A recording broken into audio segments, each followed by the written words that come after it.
Flory TV Channel 22. Subscribe, like, and share. Landmarks in Marina Bay, which will help you navigate the Bay Area.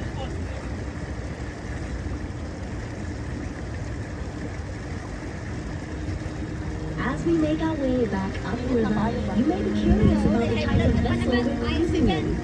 Traditionally called bumboats or lighters, these barges were used to transport cargo from ships anchored offshore near the mouth of our Singapore. They're also referred to by the Chinese as Clarke.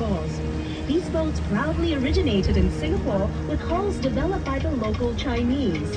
Hokkien Clarke are the most colorful, with boat heads painted bright red, green, and white, while Teochew Clarke were painted a solid red.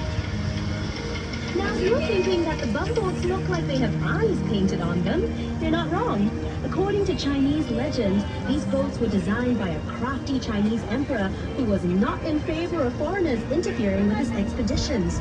So he had eyes painted on his boats to ward off evil and to symbolize good luck. It's also believed that the eyes enable bumboats to see and guide passengers on board safely to their destination. So whether you believe in legend or superstition, we can all agree that these colorful, distinctive boats are certainly eye-catching. Did you know that bumboats all but disappeared from the Singapore River during a massive cleanup of our waterways in the early 80s? However, they made a triumphant return to the Singapore River and were given a new lease of life as pleasure craft by Singapore River Cruises. From a humble fleet of just 4 bumboats, that number has grown steadily to preserve our river's charming heritage. As we cruise round Marina Bay and begin making our way back down the Singapore River, have a look to your right at a Singapore landmark that really needs no introduction. It's the iconic Marina Bay Sands Integrated Resort, featuring a casino, hotel, and convention center, world-class entertainment and retail shops, all housed within award-winning architecture that resembles a ship atop 3 towers. Notice also the palm-shaped Arts and Sciences Museum and the unique Felix Bridge. This 280-meter engineering marvel has been modeled after the structure of DNA and was inspired by the ancient concept of yin and yang, built to bring wealth, happiness, and prosperity to Marina Bay. This bridge will also link you to another awe-inspiring attraction, the Gardens by the Bay. Spanning 101 hectares, this award-winning super park is home to over 250,000 rare plants from all over the world.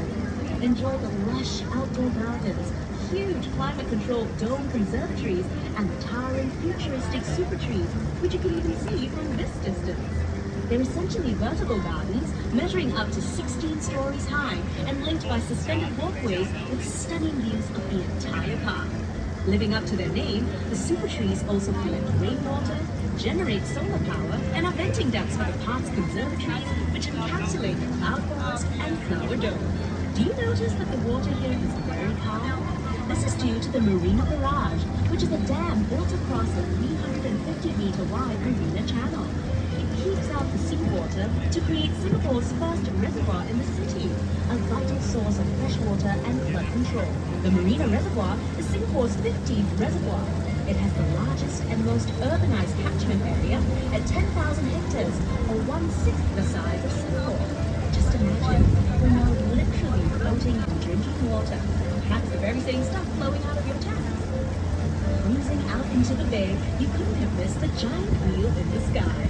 That is the Singapore Flyer, a sky-scraping observation wheel that measures 165 meters tall, that's 42 stories high, and 150 meters in diameter. That's enough to length of 87 Singaporean men lying head to toe.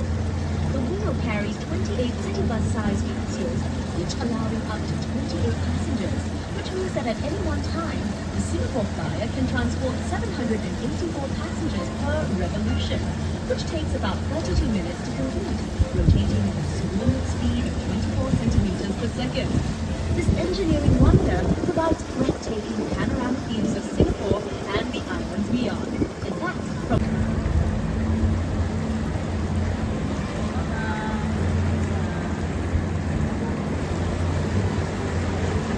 Mayfair. No wonder the Esplanade was a popular place for European settlers to see and to be seen. Back in the old colonial days, they would emerge from their houses to stroll along the Esplanade every afternoon. Here they would enjoy the sea breeze, exchange gossip, and perhaps even indulge in a little innocent flirtation. As a nod to our colonial history, Queen Elizabeth Walk was opened within, whilst its curved structure provides high resistance to bending force, which comes in really handy since it supports the heavy weight of vehicles zipping back and forth daily.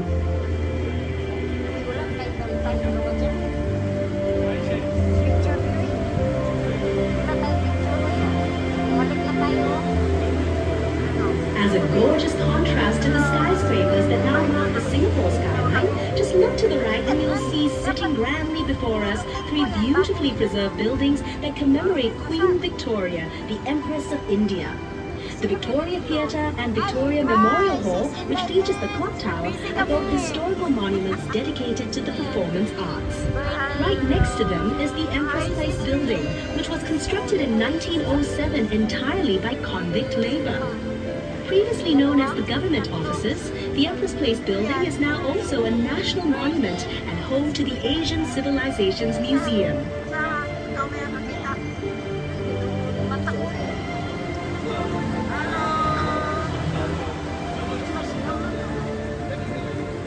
The Asian Civilizations Museum is a treasure trove of history and culture that will introduce you to the world of Asian traditions. The museum features over 1,600 treasured artifacts in 4 themed geographical zones and includes a Singapore River gallery dedicated to the history and people of our beloved river. Be sure to check it out for an even more intimate picture of the things you've seen and learned on this river cruise. Paguyod ra ko. Patay niya. Ayaw magbayad ng tiit. Sabi niya, pag-uroy daw siya. Pag-uroy ako. Abunado pa ako nito. Abunado. Ano na lang? Basta. Pwede ko din. Tanong na po daw eh. Ano yan? May last chatter yan, no? Up ahead and to the right, over on the museum steps, an enchanting series of sculptures tells the story of the Singapore River's development. Meet our nation's pioneers. Thieves, merchants, traders, and financiers, all immortalized in beautifully cast bronze. There are many other surprising sculptures that dot the Singapore River promenade, and if you decide to take an exploratory walk, we promise you won't be disappointed.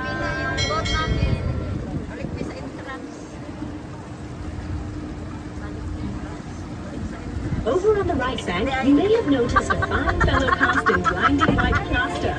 Englishman Sir Thomas Stamford Raffles, the founder of modern Singapore. The statue marks the spot where Sir Raffles' sporter first landed in Singapore in 1819. Back then, Singapore was only a sleepy little fishing village, but Raffles saw enormous potential due to a location along the main shipping route between India and China. After signing an agreement with Singapore's then ruler, Sultan Hussein of Johor, Raffles set about establishing a trading post and free port on the island for England's East India Company. He developed a town plan, drawing up residential, administrative and commercial districts along the riverbanks of this budding island city. The large building we're passing on the right was Singapore's first courthouse, after which it became Parliament House until 1999, when the new Parliament House was developed just next to it. Meron na last chapter, host? Host, may last chapter ba? 25 dapat merong ganun. Pag Facebook, 25. Dali, 25. Tapos pag, 50, diba? Sila, sila diya? 5 lang? 5? Ay, pagpasok ako para anin ako. Ito na yung